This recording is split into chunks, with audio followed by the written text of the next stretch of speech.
네, 안녕하세요. 엠피어 파트너 페어에 참여해주신 여러분들 반갑습니다. 저는 비영리 IT 지원센터의 정지훈이라고 합니다.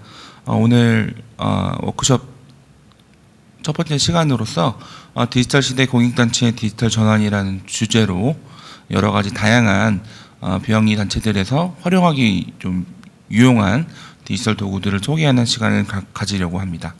오늘 발표 자료들을 좀 준비한 내용이 좀 많이 있는데요. 이거를 제가 하나하나 세세하게 설명드리기는 아마 시간 관계상 어려울 텐데 대략적인 것들은 제가 말씀드리겠지만 조금 상세하게 들어가시는 자료들 각각의 도구들에 대한 조금 세부적인 내용들은 제가 공유드리는 발표 자료에 링크로 다 담아놨으니까요. 나중에 좀 다시 살펴보시면서 필요하신 자료들을, 필요하신 그런 도구들을 찾아보시기를 부탁드리겠습니다. 저희 비영리 IT 지원센터를 간단히 소개해드리면요. 저희는 비영리 단체들 그리고 또 사회적 경제 조직 등 공익적 미션을 가지고 활동하는 그런 소셜 섹터의 그런 조직들이 좀 더 그 공익적 미션을 달성하는 데 필요한 디지털 기술들이나 IT 인프라들을 지원하기 위한 목적으로 설립된 비영리 민간 중간 지원 기관이고요. 특히 저희는 2015년부터 세계 최대의 글로벌 비영리 IT 지원 플랫폼인 테크스 글로벌의 한국 지역 서비스인 테크스 코리아를 운영을 하고 있습니다. 그래서 2015년에 저희가 런칭을 하였고 다양한 프로그램들을 런칭해서 제공을 하고 있습니다. 먼저 시작하기에 앞서서 디지털 전환이라는 그 용어, 요즘에 워낙 많이 나오고 있는 그런 그런 이제 단어 표현인데 어떤 것인지 정의는 다양하게 있지만 시장조사기관 IDC에서 정의하고 있는 내용을 살펴보면 기업이 새로운 비즈니스 모델, 제품 서비스를 창출하기 위해 디지털 역량을 활용함으로써 고객 및 시장의 파괴적인 변화에 적응하거나 이를 추진하기 위한 지속적인 프로세스라고 얘기를 하고 있습니다. 말은 좀 딱딱한 내용일 수도 있지만 쉽게 얘기하면 어쨌든 변화하는 환경에 어쨌든 디지털 기술에 맞게 조직의 여러 가지 다양한 요소들을 접목시켜서 변화하는 이런 과정이라고 이해할 수 있겠고요. 특히나 표현해 보면 파괴적인 변화라고 얘기를 하고 있는데 저희가 비단 비영리 단체들뿐만 아니라 전 세계가 코로나19라는 그로 인한 팬데믹 상황을 맞이하게 되면서 어쨌든 좋든 싫든 어떻게든 이제 여러 가지 여러분들이 이미 지금 저희가 워크숍도 지금 원래는 오프라인에서 진행이 됐으면 더 좋았을 테지만 여러 가지 상황 때문에 지금 온라인으로 진행을 지금 하고 있는데 이러한 상황처럼 어쨌든 비대면 상황을 맞이하게 되면서 여러 가지 또 디지털 기술들을 저희가 사용하게 되면서 이것에 지난 1, 2년 동안에 저희가 익숙해져 가고 있는 것들도 디지털 전환의 한 사례라고 말씀드릴 수 있겠습니다. 먼저 디지털 전환을 이제 비단 공공이나 또는 일반 기업들 영역에서뿐만 아니라 이제는 비영리 영역에서도 많이 요구가 되어지고 있고 또 필요성이 대두되고 있는데요. 디지털 전환은 고민하기에 앞서서 지금 우리 조직은 디지털에 적합한 체질을 갖고 있는가라는 질문을 우리 스스로에게 좀 던져볼 필요성이 있다고 생각을 합니다. 그래서 요즘에 AI라든지 빅데이터라든지 여러 얘기들이 나오고 있는데 과연 이런 것들에 대해서 우리는 어떻게 이해를 하고 있는지 생각해 볼 필요가 있고요. 요즘에 뉴스 매체라든지 여러 가지 교육이라든지 세미나 이런 주제들 내용들이 나오는 것들을 보면 메타버스라는 그 키워드가 가장 크게 좀 저희가 확인해 볼 수 있는데요. 메타버스에 관련된 여러 서비스로서 가장 요즘에 대표적으로 얘기되고 있는 것 중에 하나가 게더타운 같은 것들이 있는데 실제로 게더타운을 활용해서 여러 가지 교육이라든지 세미나라든지 행사 같은 것들을 어떻게 접목시켜서 해볼지에 대한 고민과 시도가 이미 우리와 가까운 이제 사회복지나 비영리 영역에서도 이미 시도가 되고 있고요. 그런 부분이 있는데 이게 단순히 그냥 게더타운을 활용하면 메타버스를 우리가 활용할 수 있다라고 할 수 있는 것들이 아니라 이것을 갖고 있는 개념이 어떤 것인지 그리고 어떤 특장점들이 있는지를 좀 온전히 이해를 하고 진행을 해야 게더타운 같은 이런 유용한 메타버스 관련된 기술 서비스도 우리가 좀 본질적으로 이것을 잘 이용할 수 있게 될 텐데요.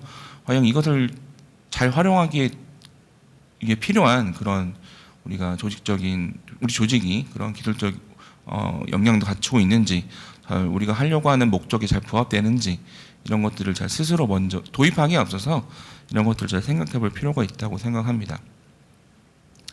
그래서 기술에 대한 이해를 노력을 하고요. 뭐 다양한 사례도 연구를 해보고, 또 사실은 이제 기술적인 것들이 많이 다양해지면서 더 어느 측면에서는 좀 어려움을 느끼실 수도 있겠지만, 사실 기술적 장벽들은 많이 좀 낮아지고 있다고도 볼 수도 있겠고요.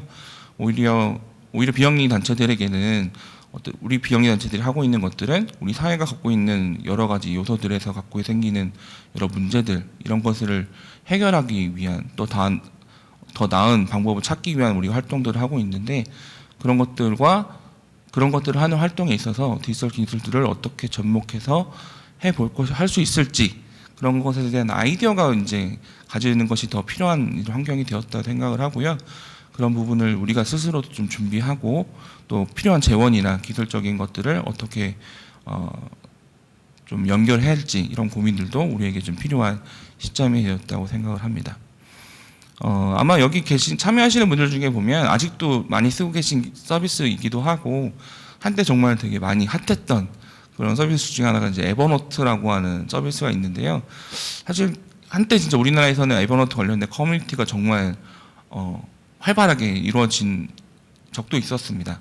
그러다 요즘에는 살짝 그때보다는 좀 시들해진 느낌이 있는데, 그 사이에 잠깐 워크플로우라고 하는 서비스가 또 많이 활용되기도 했었고요. 최근에는 이런 것에 이어서 노션이라는 서비스가 많이 또 활용되고, 제가 여러 지역이나 다니다 보면 비단 스타트업, 기업에서도 많이 활용되고 있기도 하지만 스타트업 영역에서나, 근데 또 비영리 영역에서도 활용하고 계신 사례들도 많이 확인할 수 있고요. 꼭 활용하고 계시지 않다 하더라도 노션에 대해서 관심을 갖고, 이것을 우리는 어떻게 도입하고 활용해 보면 좋을지에 대해서 궁금해하시고, 또 저희 센터로도 문의를 주시는 경우들도 많이 있습니다. 근데 노션이 지금 보면 노션으로 정말 많은 것을 할 수 있기 때문에 노션만 하면 또 될 것 같다라는 생각이 들 수도 있지만, 사실 또 기술은 또 변화하기 마련이거든요. 또 지금 노션도 분명 특징 장점이 있지만 또 갖고 있는 단점이라기보다는 또 한계점들도 있기 때문에, 또 그것이 보완된 또 다른 서비스가 나오면 우리는 또 사람들은 또 그것을 이용하게 될 텐데, 결론적으로는 어떤 새로운 기술들은 계속 나오게 마련인데요. 그런 것들을 우리가 어떻게 잘 활용할 수 있을지, 그러기 위해서는 사실 조직이 디지털 친화적이어야 된다, 그렇게 변화해야 된다라고 말씀드릴 수 있겠고, 여러 가지 그렇게 하기 위해서는 여러 준비들이나 그런 이제 과정들이 필요하겠지만, 무엇보다도 좀 온라인 협업을 먼저 시작함으로써 디지털 친화적인 조직을 만드는 그런 과정이 필요하다고 말씀드릴 수 있겠습니다. 온라인 협업, 스마트워크 이런 걸 말씀드리면 그걸 일을 더 해야 되는 거 아닌가, 지금까지 하지 않았던 그런 비용을 많이 들여야 되는 거 아닌가, 이런 어려움, 그런 것에 대한 고민이나 이런 것 하시는 경우들도 가끔, 요즘엔 좀 찾아볼 수는 없지만 과거에는 좀 많이 그런 것들을 찾아볼 수 있었어요. 하지만 이런 것들에 대한 목적은 보다 더 많은 일들을 하기 위한 이런 것이 목적이라기보다는 정말 효율적으로 일을 하자, 워크 스마트라는 개념으로 이해하시면 좋겠고요. 효율적으로 일을 함으로 인해서 좀 불필요하게 발생하는 여러 요소들을 좀 제외시키고, 그것을 통해서 마련되는 시간, 자원을 활용해서 좀 더 창의적인 활동에 우리 시간과 리소스를 사용한다든지, 또는 또 사실 우리가 활동하다 보면 좀 주변에서도 좀 번아웃 되시는 경우들도 많이 있으시고, 저희 주변에 계신 활동가분들 중에서 보면 항상 그런 것에 대해서 염려하는 경우들도 많이 있는데요. 궁극적으로는 그런 것도 좀 지향할 수 있도록 하기 위해서 필요한 과정이라고 생각합니다. 그렇게 저도 말씀을 많이 드리고 있는데요. 그런 부분에 있어서 우리는 일하는 방식을 어떻게 개선할 것인가 방법을 찾아봐야 될 텐데, 크게는 종사자 개인의 역량을 향상시키는 것들, 그리고 소셜섹터 조직의 어떤 시스템을 변화하는 이런 부분이라고 볼 수 있는데, 보통 이렇게 뭔가 기술적인 것들을 도입하고 활용하는 부분은 물론 이제 개인의 역량을 향상시키는 것과도 연결되는 지점들이 있지만, 일하는 방식을 변동시키는 거는 조직 시스템을 변화시키는 것과 연동되기 때문에 좀 이런 부분에 대해서 조직 자체에서 어떻게 우리는 특히 온라인 업무 협업이랑 이런 것들을 어떻게 도입하고 활용할지에 대한 고민들을 해보셔야 된다. 또 저희가 교육을 하고 또 컨설팅을 하거나 교육을 하고 이런 과정들이 또 그런 것에 또 맞춰서 저희가 진행을 하고 있기도 합니다. 좀 앞에서 기술적 변화들이 계속 나오기 마련이고 또 새로운 것들이 나오게 되기 때문에 좀 변화한다고 말씀드렸는데, 좀 사실 온라인 협업을 보통 도입을 고민하시는 단체들을 만나보면 구글을 해야 될지 MS를 해야 될지 MS 서비스를 해야 될지 어떤 도구를 선택해야 되는지에 대해서 많이 고민하시는 경우들이 많이 있어요. 사실 그게 사실은 뭐 현실적인 이슈기도 한데, 사실은 기술은 좀 약간 마이너한 부분, 기술은 정말 거들 뿐이라고 저는 생각을 하고요.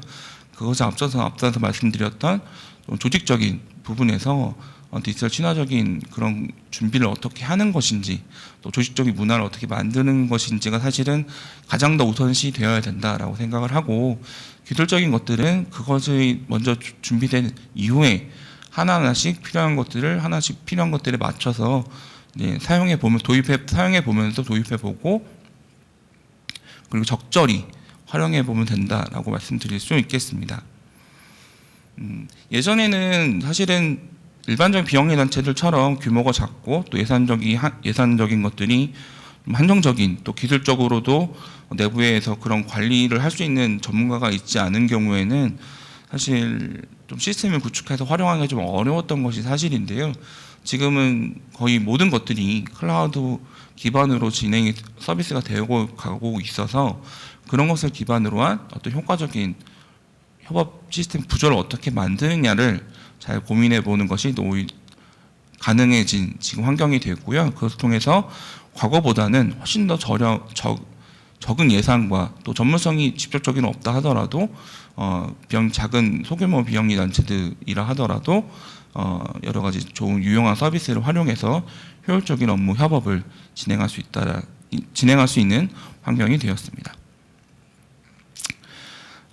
2019년이 아니라 작년에 저희가 코로나 때문에, 사실 저희도 원래 오프라인 교육들을 많이 해왔었는데 그런 것도 못하다가 작년 연말에 좀 지나치기가 좀 아쉬워서 비영리 온라인 협업이라는 주제로 좀 세미나를 준비를 했었어요. 그랬었는데 사실 연말에 그냥 가볍게 그냥 보내긴 아쉬워서 가볍게 해보자는 생각으로 준비했었던 거였었는데, 거의 한 짧은 시간에 모집했던 것에 불구하고 한 80여 분 이상이 시청을 해주셨었고, 실제로 한 60여 분 넘게 온라인 세미나에 참석해 주셨었는데, 사실 한 2시간 정도 남짓 정도 진행할 계획이었지만 당시 발표를 준비하고 참여해 주셨던 그 발표자분들께서 정말 유용한 사례를 정말 준비를 잘 해주셨고, 저는 15분 정도 발표를 요청을 드렸지만 실제로 거의 대부분이 한 30분 가까이 발표를 해주셨었는데, 발표 내용이 너무 좋았기 때문에 굳이 그것을 시간을 자르지 않았었고요. 오히려 그러다 보니까 시간이 3시간 반 가까이 진행했었는데 대다수의 많은 분들이 나가지 않으시고 끝까지 그 여러 가지 사례들을 많이 들어주셨던 그런 케이스가 있었습니다. 여기 링크 나중에 들어가 보시면 어떤 얘기들을 논의했었는지를 찾아보실 수가 있는데요.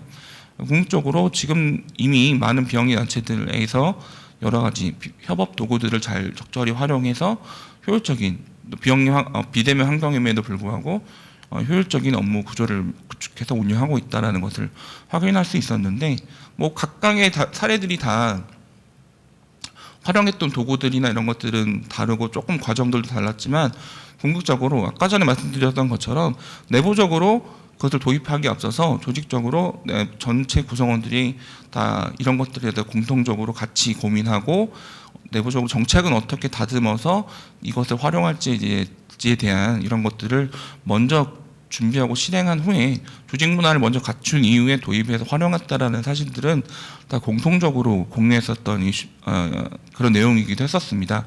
여러분들께서도 도입하는 부분에 앞서서 그런 것들을 많이 고민해 보시면 좋겠다라는 것을 말씀드리고 싶고요. 자, 각각의 이제 분야별로 조금 이제 활용할 수 있는 도구들을 좀 빠르게 살펴보면서 진행하도록 하겠습니다. 가장 먼저 대표적으로 가장 많이 활용되고 있는 온라인 협업 도구 중에 하나는 바로 구글에서 제공하고 있는 구글 워크스페이스라고 하는 서비스입니다. 예전에는 뭐 구글 닥스였다가 얼마 전까지는 구글 G 스윗이었다가 이제 이름이 이제 구글 워크스페이스라는 이름으로 또 명칭이 변경이 되었는데요.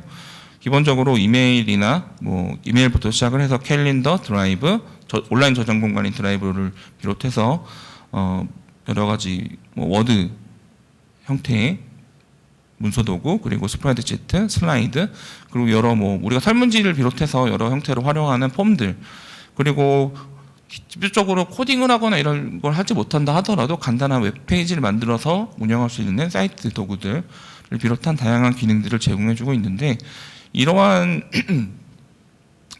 사실 기능적인 것들을 보면 우리가 많이 쓰고 있는 개인용의 지메일을 활용해서 사용할 수 있는 개인용 그 구글 도구와 거의 기능적인 부분은 많이 흡사하지만, 기관용으로 나와서 활용되는 것들은 이런 것들이 다 조직 내에서 자료들이 공유되고 활용된다라는 그런 특장점들을 갖고 있고요. 무엇보다도 중앙에서 다 조직에서 관리를 할 수 있다는 것이 가장 큰 차이점이기도 하고요. 그리고 보안성이 개인 서비스와 대비돼서 생각해 보면 사실 이런 비즈니스 솔루션, 기관용 솔루션들은 보안성에서 가장 큰 차이점을 갖는다고 생각하시면 좋겠습니다. 만약에 이제 종사자가 활동가 일을 하다가 조직을 퇴사를 한다 하더라도, 예전에 개인 메일로 그렇게 사용한다 그러면 메일에 담겨져 있는 여러 개인 업무적인 자료들이나 그런 기록들이 사실은 조직에 있어서는 매우 중요한 그런 자료들임에도 불구하고 그것을 내재화시킬 수 없는 그런 단점이 있는데, 그리고 중요한 자료를 요청해서 들여다볼 수 있는 그런 권한이 조직한테 있지도 않고 개인에게도 그런 것을 보여줄 의무가 있지도 않아요. 하지만 이런 비즈니스 솔루션, 기관용 솔루션을 활용하게 되면 각각의 개인 계정들을 다 중앙에서 관리를 할 수 있기 때문에 그런 부분에서도 이런 기관용 솔루션을 도입하는 것들을 저도 많이 다니면서 추천을 드리고 있고요. 구글 워크스페이스가 가장 대표적인 그런 서비스 중에 하나라고 말씀드릴 수 있겠습니다. 또 저희가 많이 추천드리는 이유가 또 저희가 운영하고 있는 그 테크스 코리아에서 제공되는 그런 지원 프로그램 중에도 하나이기도 한데요.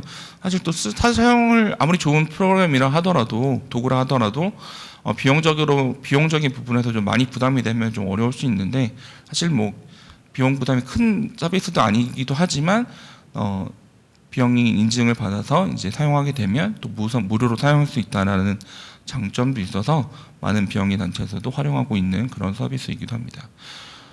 또 구글 워크스페이스와 유사하게 어느 부분에서는 더 많은 여러 가지 기능들을 포함하고 있는 서비스로 마이크로소프트 오피스 365라는 서비스가 있고요. 마찬가지로 이메일부터 시작해서 많은 다양한 도구들을 포함하고 있고, 여기에 더해서는 뭐 팀즈라고 하는 메신저 기반의 업무 협업 도구도 같이 포함되어 있기도 합니다. 그리고 네이버에서는 네이버웍스라는 서비스를 제공을 하고 있고요. 또 토스트에서는 드레이라고 하는 서비스를 또 제공하고 있어서, 이것들도 뭐 사실 비영리 기관에서 얼마만큼 사용되고 있는지 저희도 조사를 못 해봤지만 스타트업들 중심에서는 많이 사용되고 있는 그런 도구로 알려져 있습니다. 또 아까 먼저 소개드렸던 구글 워크스페이스 연동해서 사용할 수 있는 그룹웨어로서 이제 닥스웨이브라고 하는 서비스가 그룹웨어로서도 많이 활용이 되고 있고요. 또 예전에는 조금 어려웠던 좀 ERP 시스템을 같이 보유하고 있었던 그런 서비스들이 많이 이제 조금 더 사용자 중심으로 많이 개편이 되면서 온라인 협업이 보다 효율적으로 이루어질 수 있는 그런 형태로 많이 발전을 했고, 그런 류의 그룹웨어들이 뭐 다우 오피스라든지 또 티밍 스페이스 같은 서비스들이 뭐 이걸 외에도 다양하게 많이 있는데요. 이런 서비스들이 이제 이메일을 비롯한 뭐 이런 서비스도 전자결제 기능도 포함되어 있고요. 그리고 여러 가지 메신저 기능까지도 포함되어 있어서 이제 온라인 협업들을 지원해주는 그런 서비스로 많이 활용이 되고 있습니다. 그러니까 예전에 이런 것들만 도입해서 활용해도 사실 온라인 업무 협업은 어느 정도 해결될 수 있는 그런 부분이 있었는데, 사실 저희가 일하는 환경이 이제 다 모바일 환경으로 변화하다 보니 사실 컴퓨터를 컴퓨터만 이용해서 활용하는 그런 컴퓨터를 활용해서만 일을 하는 것이 아니라 사실은 여러 가지 항상 다니면서도 우리가 스마트폰이라고 하는 휴대성이 용이하면서도 강력한 기능 갖고 있는 그런 도구를 우리가 모두 갖고 있기 때문에 실시간으로 우리가 커뮤니케이션을 하는 그런 도구들이 업무에서 많이 활용이 되고 있고요. 그런 측면에서 가장 많이 활용되고 있는 업무 협업 도구는 아마도 카카오톡이 아닐까 생각을 합니다. 아마 여기 참석하시는 분들 중에서도 아마 업무용으로 카카오톡에 물론 개인용 커뮤니케이션 도구지만 아마 업무에 관련된 단톡방이라고 하는 그런 단톡방이 아마 제 생각엔 모르긴 몰라도 10개 이상은 다 있으실 거라고 생각을 하고 있는데요. 저도 솔직히 뭐 10개 이상 정도는 되는 것 같습니다. 자의로 들어가든 타의로 들어가든 그런 단톡방이 아마 많이 있는데요. 물론 이제 누구나 다 아이디를 갖고 있고 누구나 다 앱을 웬만하면 설치하고 있고 또 기본적으로 사용 방법을 알고 있다는 거. 이거는 진짜 IT 관련 서비스로서는 그 도구로서는 엄청난 장점이죠. 굳이 이런 사용 방법을 일일이 알려주지 않고 하더라도 누구나 쓸 수 있다는 것은 매우 큰 장점이기 때문에 바로바로 좀 빠르게 협업을 하고 자료를 주고받고 커뮤니케이션 할 수 있다는 것은 카카오톡의 매우 큰 장점이긴 하지만 좀 업무용으로 개발된 그런 서비스가 아니다 보니까 정보가 좀 아카이빙이 되지 않는 아마 사용하시다 보면 분명히 주고받았던 뭐 파일이나 이런 것들이 있는데 시간이 지나면 그게 뭐 다운이 되지 않는다든지 또 스마트폰에서는 확인이 됐는데 컴퓨터용 앱에서는 주고받았던 내용이 확인이 되지 않는다든지 뭐 그런 이슈가 있고요. 또 본인의 실수로 인해서 업무용으로 운영되고 있는 단톡방에다 공유를 하려고 했던 그런 자료를 실수로 좀 엉뚱한 데다가 공유하는 경우들도 아마 그런 경험이 한두 번쯤은 있으실 거라고 생각을 합니다. 그게 뭐 사소한 거라면 크게 문제되지 않지만 개인정보에 관련된 그런 중요한 정보라든지 또 업무상에서 되게 좀 보안성이 유지되어야 하는 그런 자료여야 한다면 좀 큰 문제가 될 수도 있는 그런 약이 될 수도 있는 그런 요소를 갖고 있기 때문에 사실은 좀 업무용으로는 적절하지 않은 그런 서비스이기도 하죠. 그러다 보니까 이런 메신저 기반의 업무용 협업 도구들도 많이 시장에서 선보여서 지금 많이 사용이 되고 있는데요. 특히 이제 외국 서비스로는 슬랙 그리고 아까 소개드렸던 오피스 365 내에 같이 포함되어 있는 마이크로소프트 팀즈 그리고 뭐 이건 잘 모르시는 분들도 많이 계시겠지만 우리가 많이 쓰고 있는 페이스북에서도 페이스북 워크 스페이스라고 하는 서비스를 또 업무용 협업 서비스를 제공하고 있습니다. 뭐 여담이지만 슬랙 같은 경우에는 가장 대표적인 메신저 기반의 업무 협업 도구인데 뭐 작년 연말에 그 세일즈포스라고 하는 기업에서 슬랙을 인수한다고 발표를 했는데 그 규모가 무려 31조 원이었었어요. 그만큼 엄청난 규모였는데 왜 그렇게까지 가치가 되느냐? 그만큼 이 영역에서 시장성이 크다라는 것들을 반증하는 그런 사례가 아니었나 생각을 합니다. 그래서 슬랙을 국내에서도 많이 활용되고 있고 저희 테크숲을 통해서도 지원이 되고 있는 프로그램이어서 가장 많이 사용되고 있는 그런 메신저 기반 업무 협업 도구로 사용되고 있습니다. 그 밖에도 그래서 아까 소개드렸던 팀즈를 활용한 사례라든지 그리고 슬랙을 활용한 사례 생명숲에서 사용하시는 이런 사례인데요. 이 링크는 나중에 한번 살펴보시면 어떻게 활용했는지 그런 내용들을 자세히 살펴보실 수 있을 겁니다. 그리고 이제 국내에도 여러 가지 서비스들도 많이 있는데요. 대표적으로 잔디, 그리고 플로우, 그리고 콜라비 같은 이 밖에도 여러 가지가 있지만 특히 이제 스타트업에서 시작된 이런 서비스들이 많이 이제 활성화되고 가고 있고요. 특히 이제 팬데믹 상황을 맞이하면서 이러한 이제 협업 도구를 제공하는 기업들이 크게 성장을 하고 있는 계기가 되기도 했었습니다. 실제로 저희 센터에서는 잔디를 업무용으로 사용하고 있기도 하고요. 또 저희 테크숲에서 제공되는 국내에서는 국내 IT 기업으로는 첫 번째로 파트너 기업으로 저희 테크숲 코리아와 같이 테크숲 코리아에 참여하셔서 잔디가 이제 테크숲 코리아 지원 프로그램으로 저희도 좀 많이 소개를 하고 있는 프로그램이기도 합니다. 그래서 이제 아마 이번 파트너 페어 때 발표를 하셨던 AUD 사회적 협동조합에서도 잔디를 사용하고 계신데 어떤 사례 어떻게 활용하고 있는지 사례를 영상을 나중에 이 링크를 들어가서 보시면 도움이 되실 거고요. 또 그밖에 이제 스타트업은 아니지만 또 큰 이제 네이버와 카카오에서도 라인웍스 그리고 카카오워크는 작년에 이제 런칭을 해서 또 화제가 되기도 했었는데요. 이런 서비스들도 있고 또 삼성 SDS에서는 원래 삼성 사내용 메신저였었는데 이거를 이제 이 시장이 많이 급성장하고 있으니까 이 사내용 메신저로 사용했던 것을 브리티웍스라고 하는 이름으로 개편을 해서 일반 B2B용 서비스로 런칭을 하기도 했습니다. 그만큼 다양한 서비스들이 업무용 메신저 서비스들이 소개가 되어 있고요. 시장에 나와 있고 활용이 되고 있습니다. 그래서 아까 말씀드렸던 그런 오늘 저희는 이제 기본적으로는 구글 사용하면서 구글 워크스페이스 사용하면서 내부적인 온라인 실시간 업무 소통은 저희가 잔디를 하고 있는데요. 왼쪽에 있는 게 지금 사무실은 아니지만 예전 사무실에 있던 제 자리였었는데 그냥 저희는 사무실에는 제 자리에는 이제 모니터 한 대 놓고 노트북 연동해서 사용하다가 저는 이제 보통 외부에 미팅이나 이제 교육이나 이런 경우들이 많아서 외부로 다닐 때가 있는데 이럴 때는 뭐 노트북 다니면서 일을 하더라도 뭐 전혀 다르지 않게 같은 동일한 환경에서 일을 할 수 있는 그런 환경을 구축해서 저희가 일을 하고 있고요.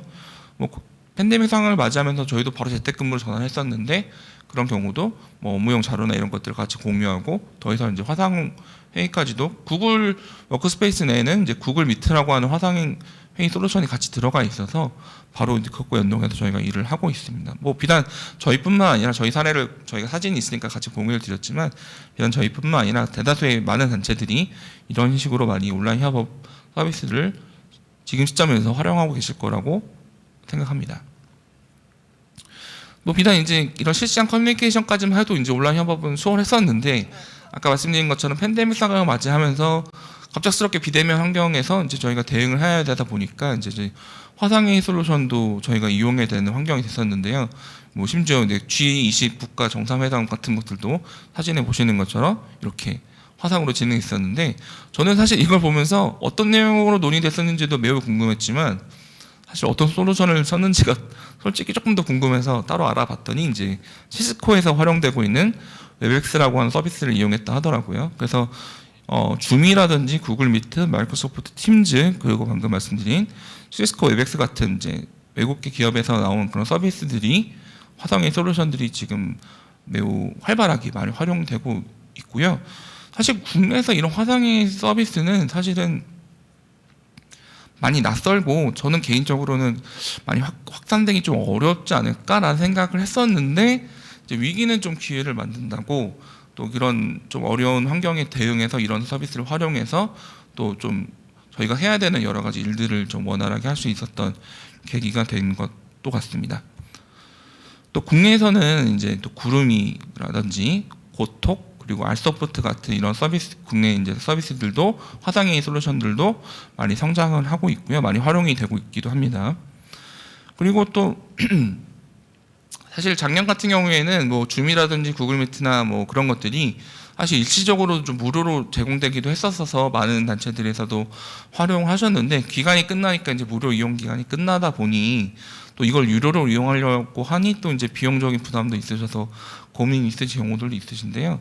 뭐 올해 초 같은 경우에 네이버에서 제공되는 웨일이라고 하는 웹 브라우저가 있습니다. 웹 브라우저가 있는데 거기에 들어가 있는 기능 중에 이제 웨일온이라고 하는 화상회의 기능이 있는데 네이버 아이디로 웨일 브라우저에 로그인을 하면 웨일온을 사용할 수 있는데 최대 500명까지 시간 제한 없이 화상 회의를 진행할 수 있어서 뭐 화면 공유라든지 이런 기능들도 거의 앞에서 설명 소개해드렸던 서비스들도 거의 유사하게 제공되고 있어서 좀 대체할 수 있는 그런 유료로 사용되는 그런 것들을 사용하기 좀 어려운 단체들에게는 뭐 대체할 수 있는 방법으로 좀 저희가 소개해드리고 있는 서비스이기도 합니다.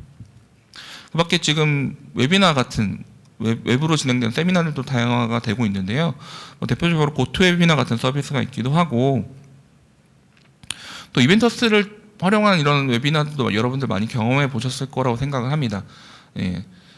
원래 이벤터스는 이제 오프라인에서의 그런 행사, 교육 행사 이런 솔루션이었었으나 이제 웨비나 서비스를 발빠르게 준비하면서 런칭해서 이것을 기반으로 한 여러 웨비나 국내에서 웨비나 행사들이 진행되고 있고요. 엠피오 파트너 페어도 웨비나를 기반으로 진행된 것으로 알고 있습니다.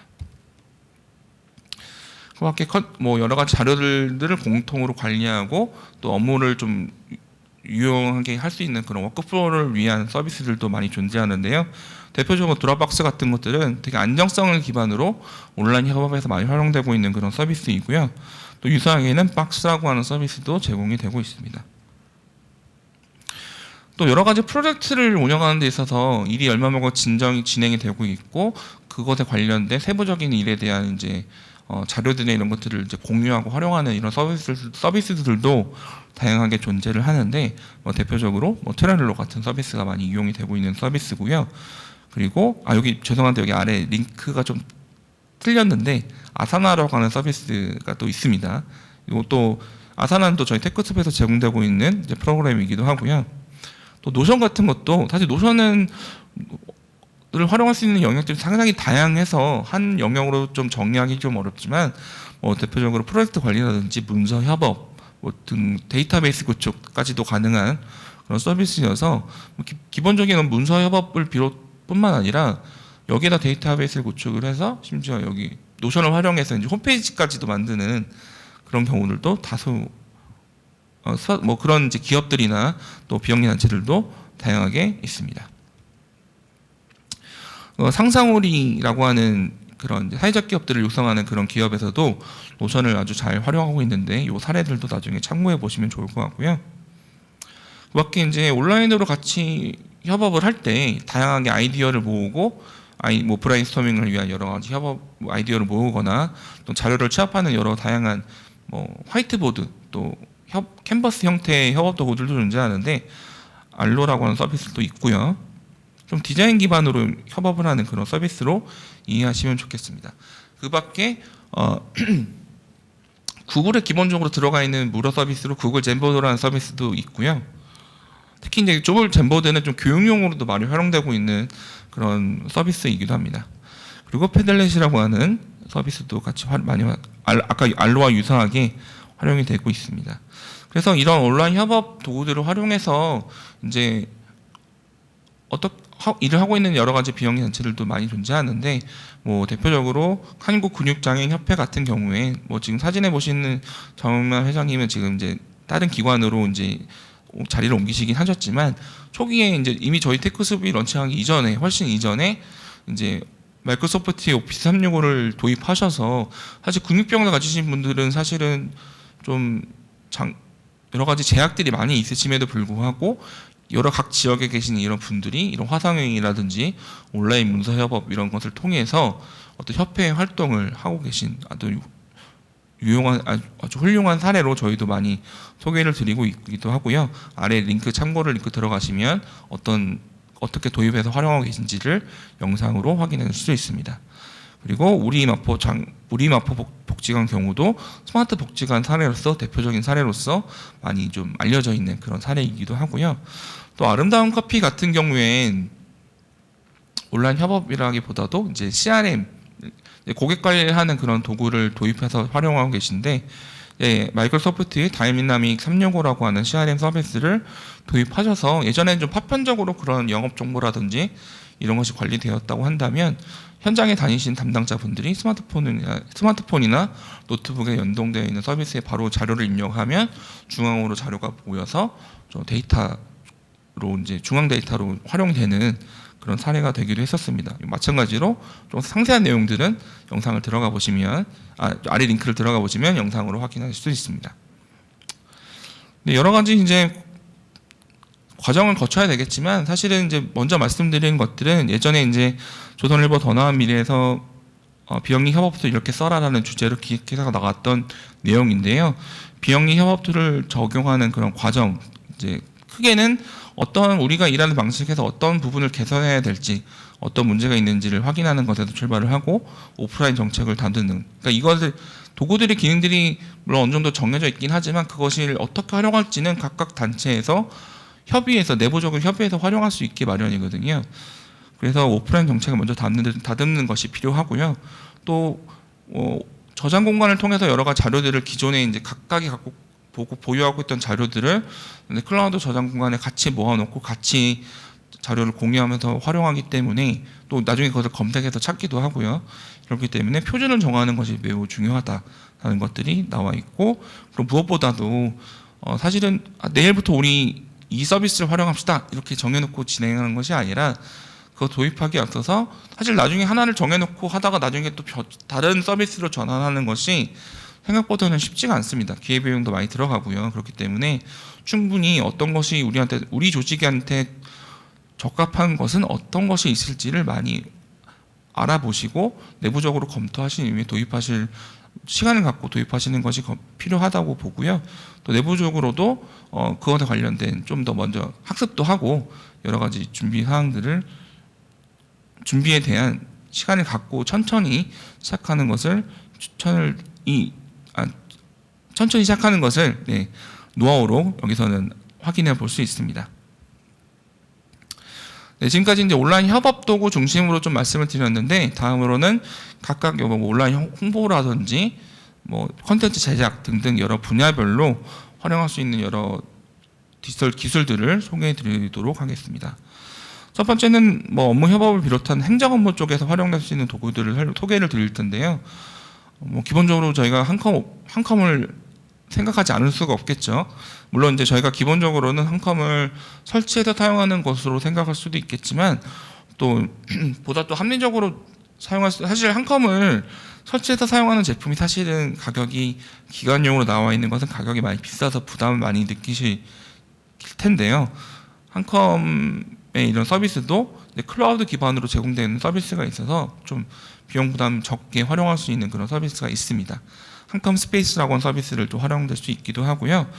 또 이런 한컴에 있는 파일이라든지 또 MS 오피스의 파일 같은 것들을 호환해서 확인할 수도 있고 또 파일을 작성할 수도 있는 폴라리스 오피스 같은 경우도 매우 저렴한 비용에 활용할 수 있기 때문에 저희가 많이 추천드리고 있는 서비스이기도 합니다.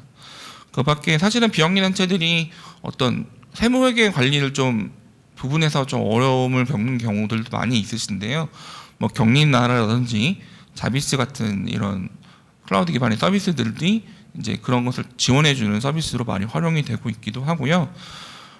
또 저희 협력기관 중에 하나인 공동체 IT 사회적 협동조합에서는 처음 회계라는 이제 엑셀 기반에서 활용될 수 있는 이런 회계 프로그램을 개발해서 많이 무료로 배포를 하고 있습니다. 진짜 사진에서 보시는 것처럼 여러 기관에서 요청하시면 나가서 교육도 진행해주고 계신데요. 물론 기능이 아주 앞에 설명드렸던 것들과 대비해서 아주 전문적이지 않지만 어떤 비영리 회계 업무에서 필요한 기본적인 기능들은 적절히 탑재하고 있고 사용 방법도 쉽기 때문에 저희가 대신 이런 것들을 또 많이 추천해드리고 있기도 합니다.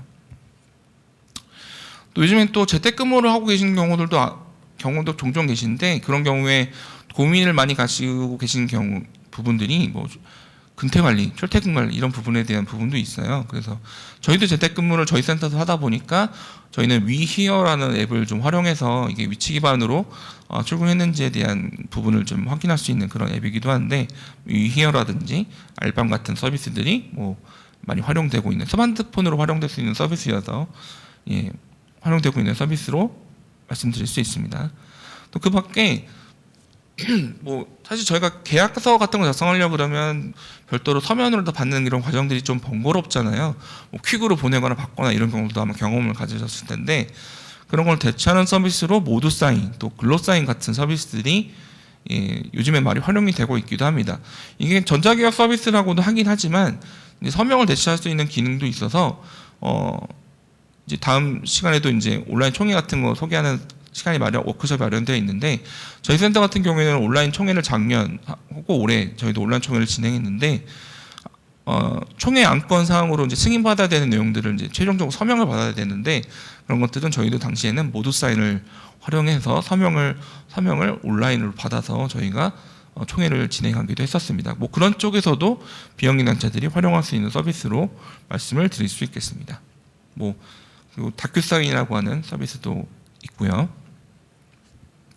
또 정보 보안 차원에서는 사실 기본적으로 저희 만약에 이제 정품 윈도우 10, 최근에 이제 윈도우 11이 또 출시되기도 했는데 윈도우에는 이제 윈도우 디펜더라고 하는 아주 좋은 성능의 그런 보안 프로그램이 설치되어 있기도 하지만 또 그 밖에도 비트 디펜더 같은 서비스도 많이 활용되고 있는 그런 보안 프로그램이기도 합니다. 저희 테크스부에도 제공되고 있는 서비스여서 또 비영리 단체들에게도 많이 저희가 추천드리고 있는 프로그램이기도 하고요. 또 이런 보안 프로그램은 아니지만 저희가 활동하다 보면 되게 다양한 개인정보들을 취급하게 되고 그것에 관련해서 저희가 좀 신경 써야 되는 부분들이 많은데 사실 그런 부분에서 사실 특히 비영리단체들이 취약한 부분들이 많이 있습니다.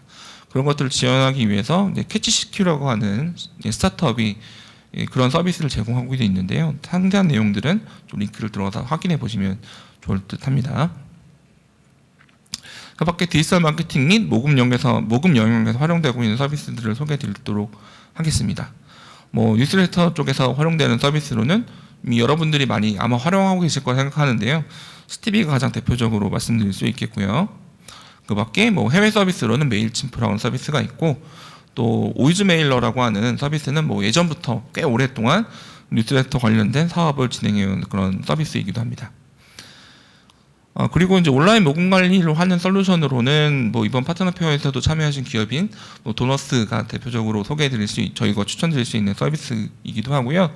도너스는 또 앞서 설명드린 스티비에 연동을 해가지고 도너스를 통해서 가입한 회원들의 정보와 연동해서 그 회원들에게 뉴스레터를 바로 발송하는 그런 연동 서비스를 함께 제공하고 있기도 합니다. 그 밖에도 마찬가지로 이 파트너 페어에 또 참여해 주시고 계신 기업인 이제 스마트 레이저에서도 이런 온라인 모금 관리에 관련된 서비스를 제공을 하고 있고요. 또 많이 아마 활용하고 계시는 휴먼 소프트웨어에서 제공되는 M&A 서비스도 활용이 되고 있고 이번에도 발표도 하셨던 누구나 데이터와 휴먼 소프트웨어가 같이 협력을 해서 후원 회원에 관련된 그런 데이터를 분석하는 구글 애널리틱스를 적용한 그런 서비스를 함께 제공하고 있는 것으로 알고 있습니다. 또 그 밖에 홈페이지와 관련된 부분도 많이 고민하시고 좀 어려움을 겪으신 부분인데요. 우리가 개발적으로 하지 못한다 하더라도 여러 가지 템플릿들을 활용해서 홈페이지를 제작할 수 있는 그런 서비스는 이제 웹빌더라고 보통 얘기를 하는데 대표적으로 누구나 데이터에서 제작한 이제 캠피너스가 많이 추천되고 있는 서비스이고요. 이런 대시보드 상에서 보면 데이터 분석을 비롯해서 또 사실 홈페이지는 만드는 것도 중요하지만 또 유지 관리하는 것도 매우 중요한 부분인데 컨텐츠를 올리고 또 문제가 생겼을 때 그걸 해결하는 이런 부분도 큰 이슈가 되는 부분인데요. 이런 것들을 활용하면 그런 부분에서 큰 어려움 없이 비영리단체들이 홈페이지를 만들고 운영할 수 있는 그런 서비스가 되겠습니다. 그 밖에 윅스.com 같은 서비스도 유사하게 웹빌더로 많이 활용되고 있는 서비스이고요. 또 국내 기업으로는 또 크리에이터 링크라고 하는 서비스가 있기도 합니다. 블록 쌓기 하듯이 여러 가지 템플릿에서 제공되는 기능들을 쌓기만 하면 하나의 이제 좀 디자인이 완성된 홈페이지 만들 수 있는 그런 서비스이기도 하고요. 또 그 밖에 네이버 모드에서는 원래는 소상공인을 타겟으로 만들어진 웹빌더이기도 한데 다양한 이제 업종에 맞춘 템플릿을 제공하는 서비스로 발전을 했는데 상대적으로 이게 훨씬 더 쉽게 운영할 수도 있기도 하고 비용적으로도 완전 무료로 사용할 수 있는 서비스이기도 해서 조금 이제 담당자분이 아예 계시지 않거나 한두 분 정도 이렇게 운영하시는 그런 단체의 경우에는 또 모드를 활용해 보시는 것도 저희가 많이 추천드리고 있는 서비스이기도 합니다. 그 밖에 홈페이지에 연동을 시켜서 고객 채팅을 통해서 고객에게 상담을 시켜주는 서비스로 채널톡 같은 서비스가 있기도 하고요. 앞서 설명드렸던 캠페너스를 활용했을 경우에 비영리단체 경우에는 채널톡 연동해서 활용할 수 있는 기능을 또 협력해서 제공하고 있기도 합니다. 그 밖에 저희가 일반적으로 많이 사용할 수 있는 경우는 아니긴 하지만 어떤 비영리단체들이 어떤 문제 해결을 위한 어떤 정책 연구나 이런 걸 할 때 좀 대단위로서 좀 설문조사를 해야 될 경우들이 있어요. 그럴 경우에 빠르고 그리고 정확하게 그리고 되게 명확한 인사이트까지 뽑아주는 이런 서비스로 오픈 서베이가 가장 대표적인 서비스라고 소개해드릴 수 있겠고요. 또 여담으로는 오픈 서베이 그 홈페이지에 들어가시면 되게 다양한 이제 리포트를 정기적으로 올려놓고 있습니다. 이걸 보시면 또 디지털 마케팅이라든지 여러 가지 활동에 있어서 좋은 참고 자료를 또 확인하실 수 있을 거고요. 또 여러 가지 데이터가 쌓이면 그걸 분석하고 시각화하는 이런 작업들도 필요하게 될 텐데요. 그런 경우에 많이 활용되는 서비스가 이제 태블로라고 하는 서비스가 있고요. 그리고 MS에서 제공하는 파워 BI도 마찬가지로 많이 활용되고 있는 데이터 시각화 분석 도구로 소개해드릴 수 있겠습니다. 그리고 아까 소개해드렸던 이제 CRM 서비스로는 마이크로소프트에서 365에 포함되어 있는 다이나믹 365라는 서비스가 있기도 합니다. 그 밖에 이제 여러 가지 활동을 하다 보면 여러 가지 콘텐츠를 제작하는 부분에 있어서 고민을 많이 하시게 될 텐데요. 뭐 디자인 콘텐츠는 먼저 첫 번째는 뭐 포토샵을 생각하시게 되겠지만, 포토샵은 되게 전문 프로그램이기도 하고 사용 방법도 조금 까다롭기도 하고 또 비용이 들어가기도 하죠. 그런 부분에서 이제 픽슬러라고 하는 온라인 포토샵을 대체해서 사용할 수 있기도 하고요. 또 망고보드라든지 뭐 미리 캔버스, 뭐 캔바 이런 서비스들은 다양한 템플릿을 제공해줘서 뭐 사진이라든지 텍스트 정도만 있으면 활용한 여러 가지 완성되어 있는 디지털 콘텐츠를 뽑아줄 수 있는 서비스로 활용이 되기도 하고요. 타일도 마찬가지인 그런 서비스고요. 또 이런 간단하게 입력만 하면 자동적으로 이렇게 썸네일을 만들어주는 서비스도 있습니다. 그 밖에 이미지를 눕기를 따주는 뒤에 배경을 없애주는 서비스도 리무브라는 서비스도 존재하기도 하고, 또 여러 가지 사용하다 보면 또 저작권 이슈가 항상 발생하게 되는데, 저작권 걱정 없는 무료 이미지를 찾을 수 있는 유용한 서비스로 픽사베이라고 하는 사이트가 있는데 저도 아주 많이 활용하고 있는 그런 서비스입니다.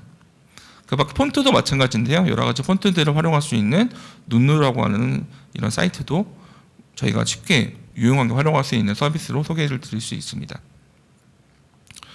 그 밖에 만약에 단체에 뭐 로고가 없거나 어떤 거를 새롭게 뭐 활동하려고 하는데 뭔가 좀 로고 같은 걸 만들고 싶다 그런 경우에 디자인을 맡기면 좀 비용적으로 좀 부담될 수도 있기도 한데, 간단하게 이제 로고를 만들어주는 다양한 사이트도 존재합니다. 그래서 로고 사이트를 모아놓은 부분을 아래 링크에 달아놨는데요. 확인해 보시고 필요한 경우에 활용해 보셔도 도움이 되실 것 같습니다. 그 밖에 요즘에 영상 시대이기 때문에 영상 콘텐츠도 이슈인데, 영상 프리미어 같은 거는 마찬가지 이것도 대단히 어렵기도 하고 또 비용도 들어가는 서비스이기도 하죠. 기능적으로는 프리미어와 거의 차이가 많이 없는데, 근데 이게 무료로 공개되어 있는 다빈치 리졸브라고 하는 프로그램이 있습니다. 만약에 좀 되게 전문적으로 뭔가 영상을 제작하고 싶으신데 좀 무료로 사용하고 싶으신 경우에는 뭐 다빈치 리졸브를 활용하시는 것도 방법이 되겠고요.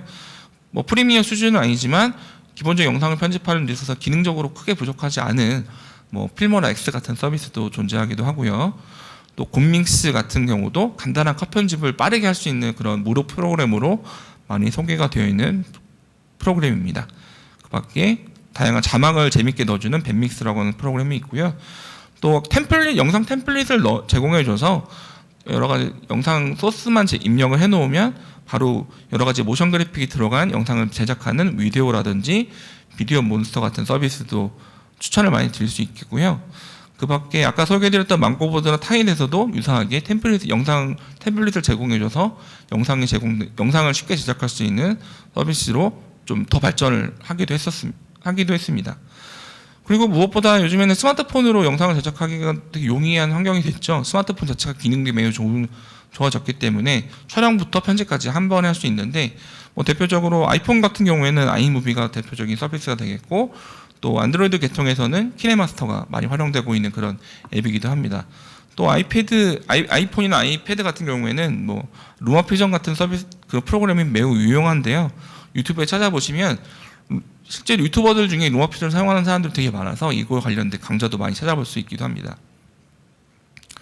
또 요즘에 뭐 삼행시도 카메라 같은 거 많이 쓴다 그러면 그걸 제공하는 제조사에서 그것을 삼행시도 영상을 편집하는 게 사실 되게 까다로운 일인데 좀 쉽게 할 수 있는 그런 영상 편집앱을 제공하기도 하고요.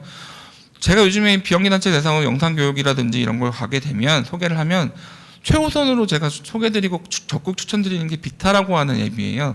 이게 국내 서비스인데 스노우라는 앱을 만든 스노우에서 만든 앱인데 브이로그를 타깃으로 만들어진 앱이다 보니까 기능이 되게 다양하고 또 좀 되게 트렌디한 다양한 기능들 제공해 줍니다. 심지어 우리나라 서비스다 보니까 글꼴 같은 것도 예쁜 한글 글꼴들도 많이 제공해 주고 있는데, 이런 유튜브 채널에서 여러 가지 트라이얼 영상들도 제공해 주고 있기 때문에 좀 따라해 보시면 되게 전문성이 있어 보이는 영상을 되게 쉽게 만들 수 있습니다. 그 밖에 블로라는 서비스도 있고요.